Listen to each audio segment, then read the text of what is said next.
Irán puede atentar en Estados Unidos. En la Casa Blanca advierte de que Irán puede atentar en Estados Unidos en su primera estrategia contraterrorista. Trump utiliza el término islamismo radical, que Obama evitaba al considerarlo provocador. El gobierno de Donald Trump advierte de que la amenaza terrorista es más compleja que nunca y que el principal enemigo de Estados Unidos son los grupos terroristas islamistas radicales, como el Estado Islámico, ISIS en sus siglas en inglés, pese a sus pérdidas territoriales en Irak y Siria.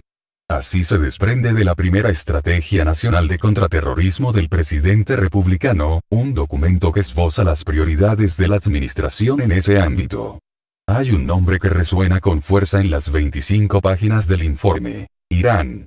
En un nuevo reflejo de su escalada continua contra el régimen de los ayatolás, Washington avisa de que Teherán, al que considera el mayor patrocinador de terrorismo del mundo, puede llegar a orquestar atentados en Estados Unidos. Los operativos desplegados alrededor del mundo, la IRQF, el acrónimo en inglés de las Guardias Revolucionarias Iraníes, tiene la capacidad de apuntar a intereses de Estados Unidos y posiblemente la patria, señala en referencia a Estados Unidos. La administración de Trump asegura que la primera potencia mundial sigue sufriendo amenazas del país árabe a través de su red global de operativos y su apoyo continuo a una variedad de grupos terroristas.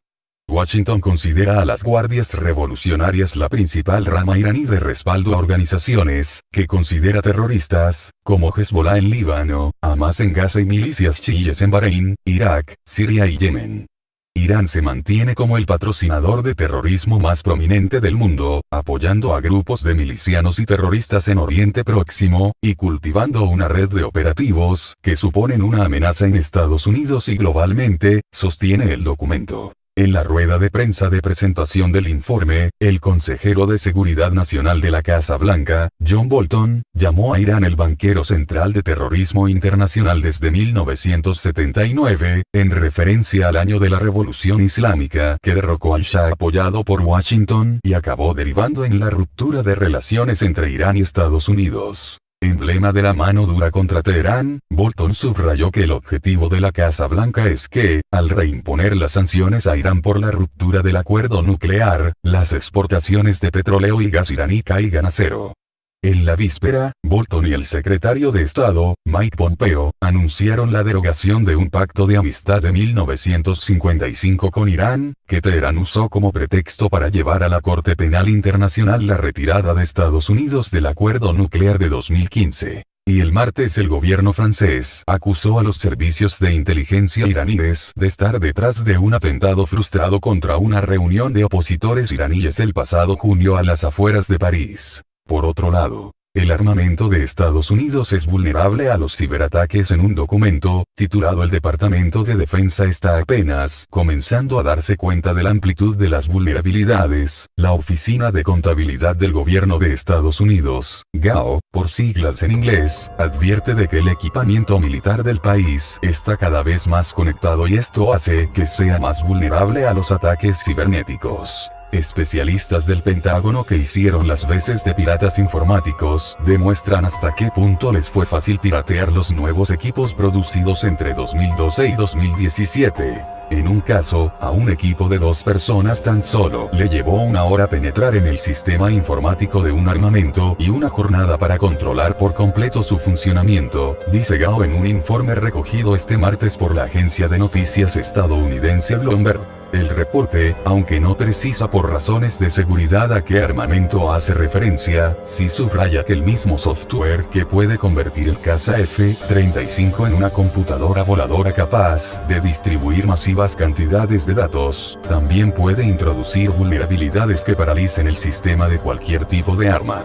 Durante años, hasta aproximadamente 2014, el Departamento de Defensa de Estados Unidos, Pentágono, centró sus esfuerzos de seguridad cibernética en la protección de redes y sistemas TI tradicionales, no en los sistemas informáticos de los armamentos, detalla el informe. El Pentágono comenzó a darse cuenta de la gravedad de los peligros y de la necesidad de aumentar la protección de los sistemas informáticos, pero tiene problemas para reclutar expertos, a los que se les paga mejor en el sector privado que en el ejército, según el documento, el primero de Gao sobre este tema. Por ello, el informe advierte de que el Pentágono probablemente tiene toda una generación de armas cuyos sistemas se diseñaron sin considerar adecuadamente la ciberseguridad.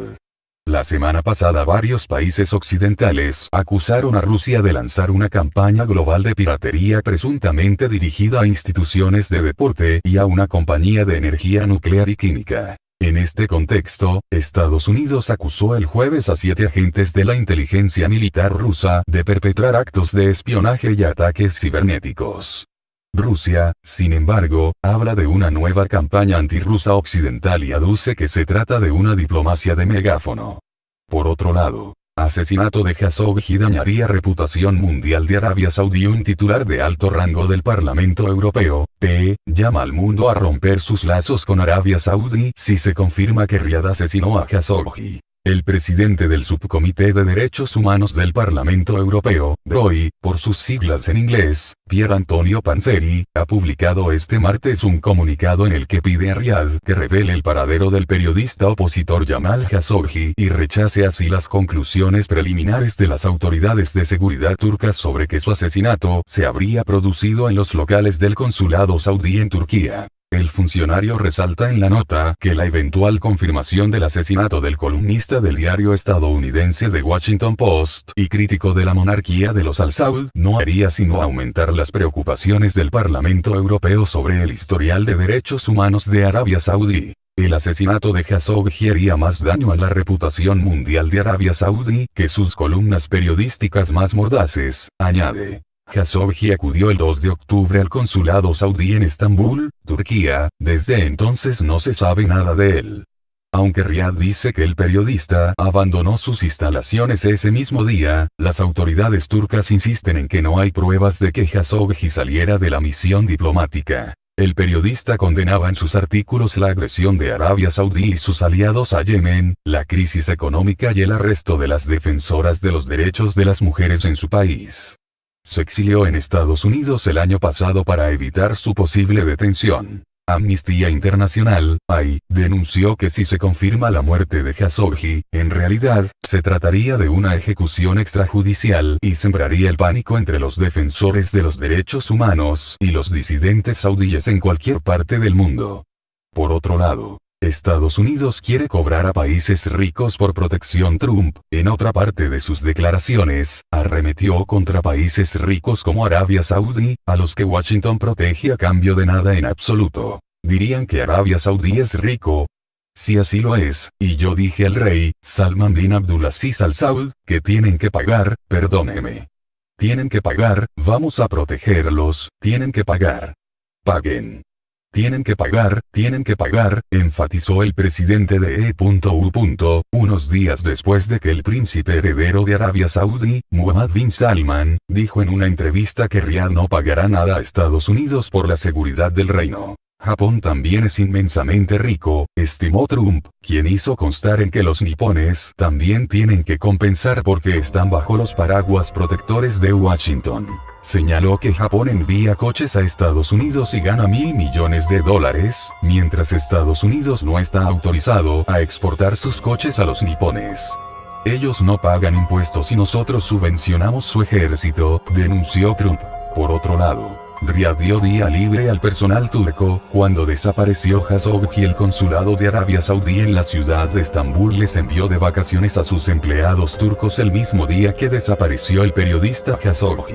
La sede consular pidió a los miembros del personal turco que no trabajen el día en que el periodista Jamal Jashoggi fue desaparecido, ha informado este miércoles la página web Middle East Eye, citando a una fuente anónima del gobierno turco. Jashoggi, columnista del diario estadounidense The Washington Post y crítico de la monarquía de los Al Saud, acudió el pasado 2 de octubre al consulado y desde entonces no se sabe nada de él. Aunque Riad dice que el periodista abandonó ese mismo día sus instalaciones, las autoridades turcas insisten en que Jashoggi no ha salido de la misión diplomática y ha sido asesinado dentro del edificio. La razón dada a los empleados turcos para tomarse el día libre fue que hubo una importante reunión diplomática, ha agregado el funcionario turco. Las primeras investigaciones de la policía de Turquía muestran que un grupo de 15 funcionarios saudíes llegaron en 2 aviones a Estambul y entraron al consulado el mismo día que Khashoggi estaba allí. Middle Astelle, no obstante, ha destacado que 3 de estos funcionarios eran miembros de la unidad de protección de élite del príncipe heredero saudí, Muhammad bin Salman. El periódico oficial turco Daily Sabah ha publicado esta misma jornada los presuntos nombres y fotos de 15 autoridades saudíes que, según se dice, tienen papel en la desaparición del periodista Khashoggi. Los grupos pro derechos humanos internacionales ha condenado en reiteradas ocasiones al Reino Árabe por el uso de la tortura, la detención y la ejecución contra los activistas opositores. Por otro lado, Rusia alerta. Hay planes para enviar a terroristas de Idlib a Irak. Rusia ha advertido sobre planes de los grupos armados y terroristas para trasladar sus fuerzas desde la provincia siria de Idlib al norte de Irak. Hay intentos para redesplegar a los terroristas de Idlib a Irak, pero estos movimientos están siendo neutralizados. Irak está lidiando con este asunto y claramente no necesita terroristas adicionales, indicó el martes el viceministro de Asuntos Exteriores de Rusia, Oleksiy Molotov, citado por la agencia TASS. Los grupos armados y los llamados rebeldes presentes en la provincia de Idlib, en el noroeste de Siria, deben retirar todas sus fuerzas y su armamento pesado de una zona desmilitarizada acordada por Rusia y Turquía. El citado pacto estipula el establecimiento de una zona de 15 a 20 kilómetros de ancho a lo largo de la línea de contacto entre las fuerzas sirias y los grupos armados presentes en Idlib antes del 15 de octubre. Fuentes locales informaron previamente que varios de estos milicianos armados serían transferidos a las regiones kurdas en el noreste de Siria después de una eventual liberación de la provincia por el ejército sirio. El diario estadounidense Daily Beast indicó el lunes que el presidente de Turquía, Recep Tayyip Erdogan, estaría planeando usarlos para sus propios fines y aplicarlos en su lucha contra los milicianos kurdos respaldados por Estados Unidos en el noreste de Siria. Idlib es el último bastión de los grupos terroristas, en particular del Frente al-Nusra, autoproclamado Frente Fatah al-Sham, que, según varios informes, cuenta con el apoyo de E.U. el Reino Unido, Turquía y algunos estados árabes ribereños del Golfo Pérsico. La semana pasada, el canciller sirio, Walid al-Mualem, también hizo hincapié en que con la liberación de la provincia de Idlib, Damasco está escribiendo el último capítulo de su lucha contra el terrorismo. Suscríbete y dale like.